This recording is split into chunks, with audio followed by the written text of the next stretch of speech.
Azaleas have been pretty popular, but we were able to get some availability, create some availability by moving crops around, bringing a few in. Nice full 15-inch, very consistent crop.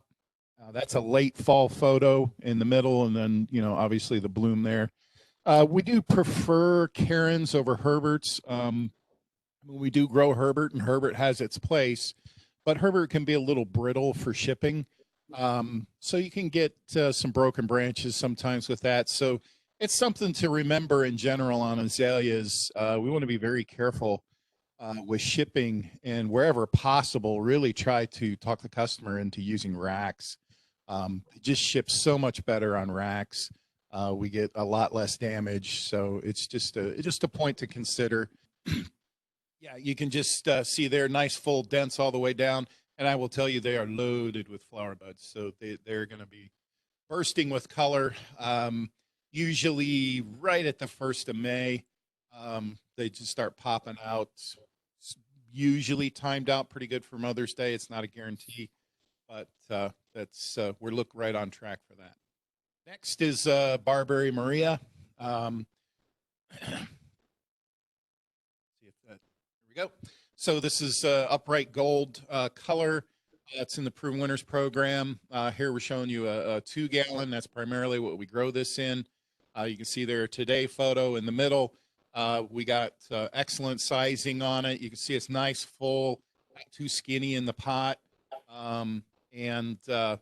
It just has consistent yellow foliage all throughout the year. It can get a little bit of bacterial spotting if it's planted in the wrong area. You need good air movement for some of these barberry. It does take full sun.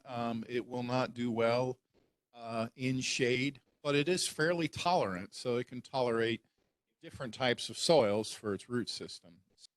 All right, next, Green Mountain. You can see here in a 3, excellent sizing on this. We list it as an 18-inch, but, we're pushing that 24-inch there. We work very hard when we produce these to keep the bottoms full. So a lot of trimming goes into these plants. So we have a good trimming regiment in place on these plants to really drive that bottom out.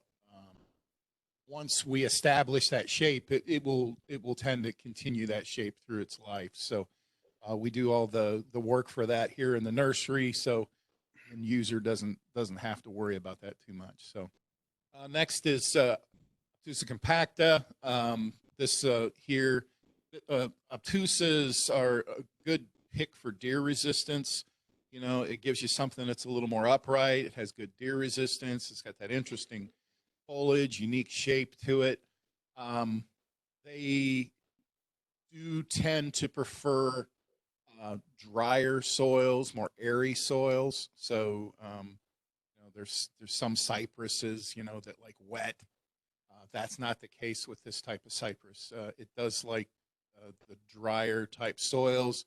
And like we put on there, that really lends itself to a lot of urban environments that it can handle. Normally planted as a specimen plant because of its unique shape, but you can see here we list it as an 18, but we're pushing that 24-inch size. It will ship with a stake in it. The stakes will, as we ship, we cut them off to the height of the plant, so that's not an issue poking somebody in the eye. But, next, Cornus muskingum. So this is in the gray dogwood categories. So these were selected in the Ohio area.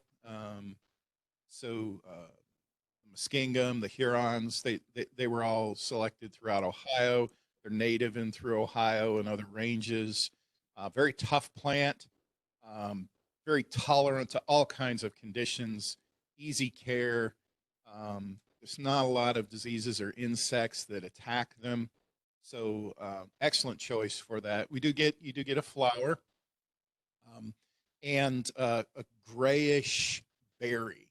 So the berry's not striking like a red berry or anything. It's kind of a small gray berry. That's where the gray dogwood comes from. They all produce that same type of berry, but reddish color to the stems.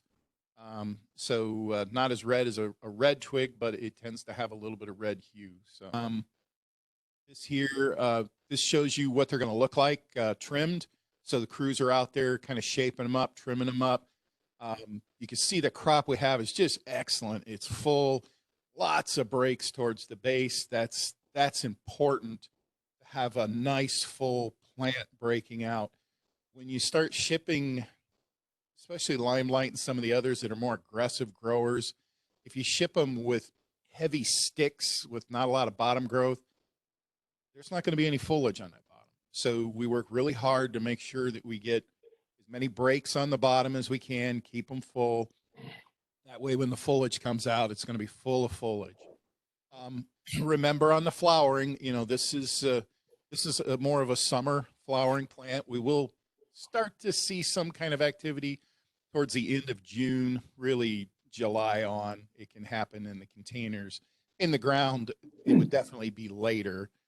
In the landscape, it would be really a mid-summer to fall bloomer. We are out of Densa and we are out of Strongbox, correct? So, you know, Green Magic, they're all very similar. Well, Green Magic and Densa are very similar.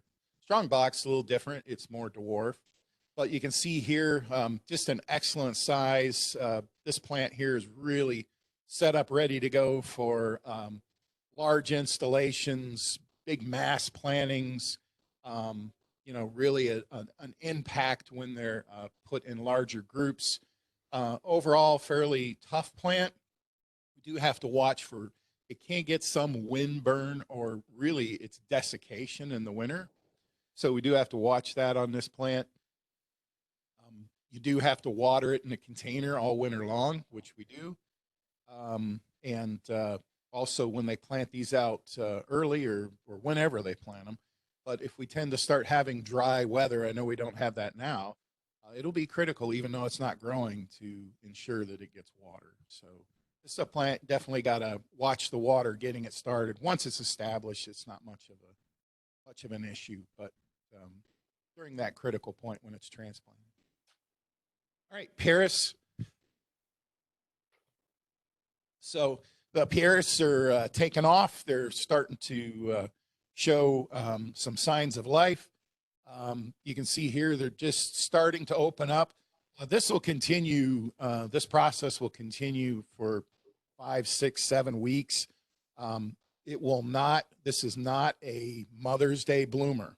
Okay, so this is a definitely a March, April event on Paris. By Mother's Day, it'll be finished. So this is something that they probably want to take advantage of a little early, but you also have to be careful because you don't want to plant this plant out too early with transplant shock. It could have some issues with it.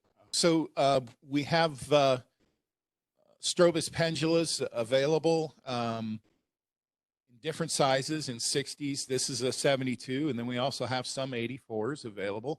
We got plenty of time to dig, plenty of time to take orders. We can dig this all the way up to the end of April for sure. You never know how the spring's going to go, but the earlier we get the order, the better. But excellent size, you know, got a lot of character to them, really pushing out. They're not skinny in any way. So they'll be excellent for specimens. A lot of times people plant them near a water feature and let them cascade around. So, and last, I think, is Roseum elegans. So Rhodies definitely would be Mother's Day or even later sometimes. So this would be one that's just going to be full of color for that prime garden center retail type time when they get a lot of people in. So they really want to stock up on these, want to make sure they have those there. This would definitely be a plant with the azaleas. You know, the azaleas are going to pop first usually, and then it'll go right into rhododendrons. So that's really a good way to be. Want to be stocked up on color. Just beautiful plants, full to the bottom, lots of buds, loaded with buds. This crop is just excellent, and hopefully we can get these photos out there and really show people what we got on these rosiums. We'd like to move them. We do list it as a 15-inch, you know, more go off the spread than the height, but we are pushing, we're pushing towards the 18. I definitely wouldn't call it an 18, but it's a heavy 15-inch, nice looking plant. All right. Let you know a little bit what's going on in the nursery. We're going to probably get out next week and start doing some digging. You know, even though the schedule really doesn't officially start till the week after, looks like we'll have the right conditions next week. Just depends how it goes. So we'll get in there, start getting some processing done. We're really out there today cutting a lot of plastic off in the nursery. So any kind of conifer, arbs, junipers, spruce, pines, taxus, any of that stuff coming off. And a lot of the tough deciduous, like burning bush, Ilex verticillatus, things like that. That's all coming off as well. So, and then next week we'll be evaluating taking plants like some boxwood off, some other things off. So spring is progressing here. Our shipping docks are up and ready. We're actually processing today.